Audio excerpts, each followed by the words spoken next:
What type of account do you recommend for Baby Step 1's emergency fund? William says on Twitter. You know, Baby Step 1 is $1,000 saved, William. It really doesn't matter what kind of account you put it in. It's not going to make any money.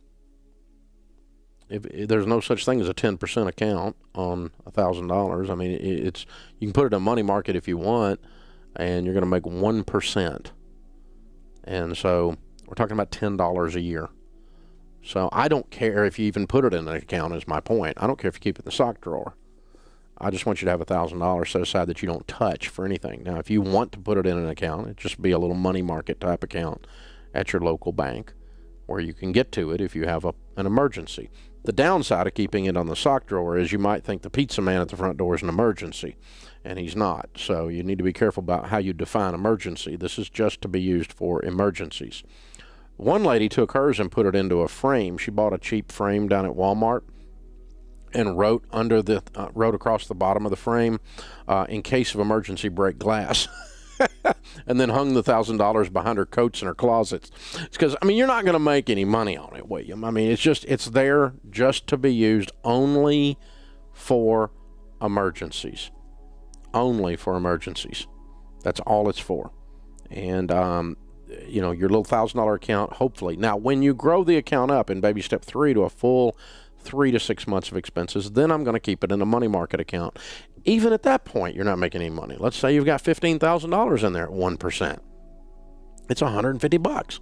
I mean, it's no money at all. You're not making any money on this account. So the emergency fund is not about making money. It's insurance to keep you from cashing out or going into debt, cashing out stuff you shouldn't have to cash out. And so insurance doesn't make you money. Insurance costs you money to protect things that make you money. And that's the best way to look at your emergency fund. It's not an investment. It's insurance.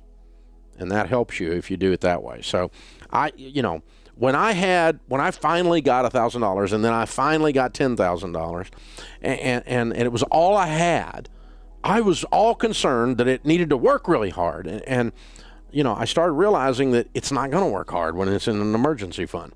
And so then I wanted to start investing my emergency fund. Well, that's a dumb idea because by definition, an emergency fund needs to be easy to access, what we financial people call liquid. And so you have to set that aside.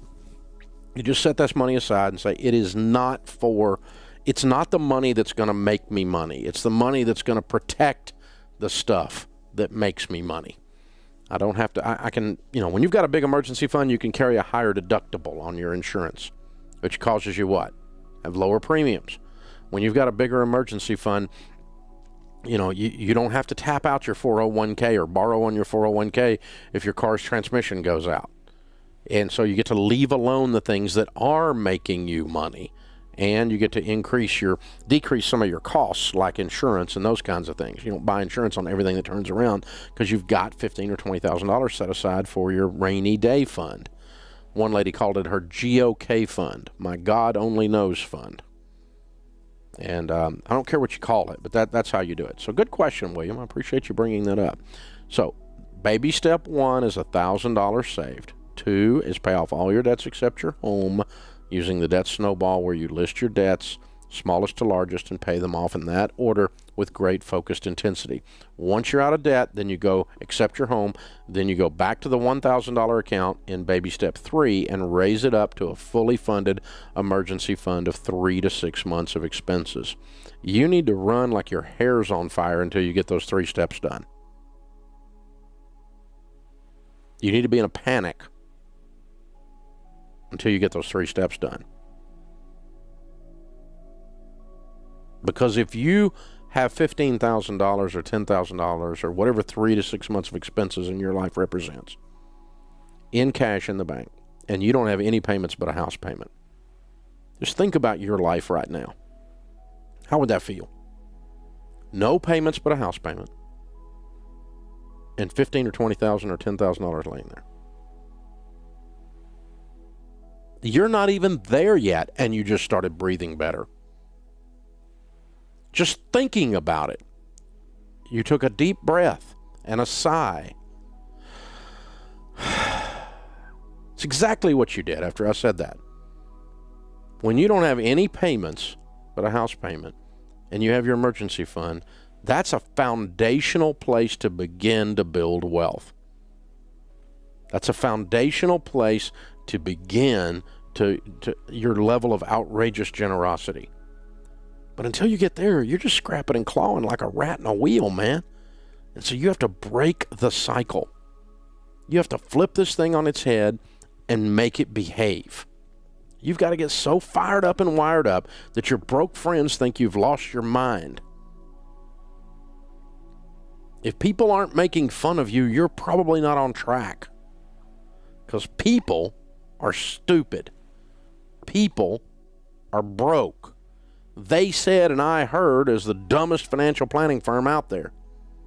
Because if you look around, 70% of Americans are living paycheck to paycheck. $1.4 trillion in stupid student loan debt. Another trillion in stupid credit card debt. Car fleeces. 78% of the cars that leave a new car lot are fleeced right now. And most of the rest of them are financed. Stupid is on parade all around you.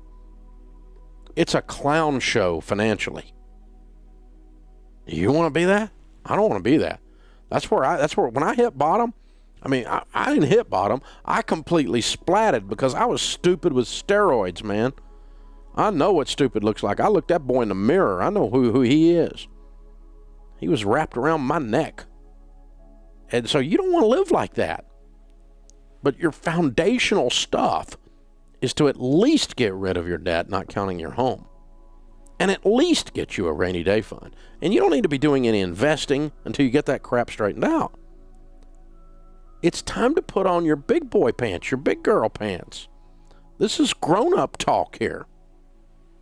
You're not in Congress. You have to live on less than you make. You have to apply yourself to these situations. You have to look in the mirror and look at each other as a married couple or as a single. Look in the mirror and say, no, we're not going on vacation. We're broke. We have 2 car payments and a credit card debt and a student loan that's been around so long we think it's a pet. No, we're not going out to eat. We're not going to strut around acting like we're something we're not. Tom Stanley, who wrote the book Millionaire Next Door, his last book he wrote before he was killed in a car accident a couple of years ago, was Stop Acting Rich.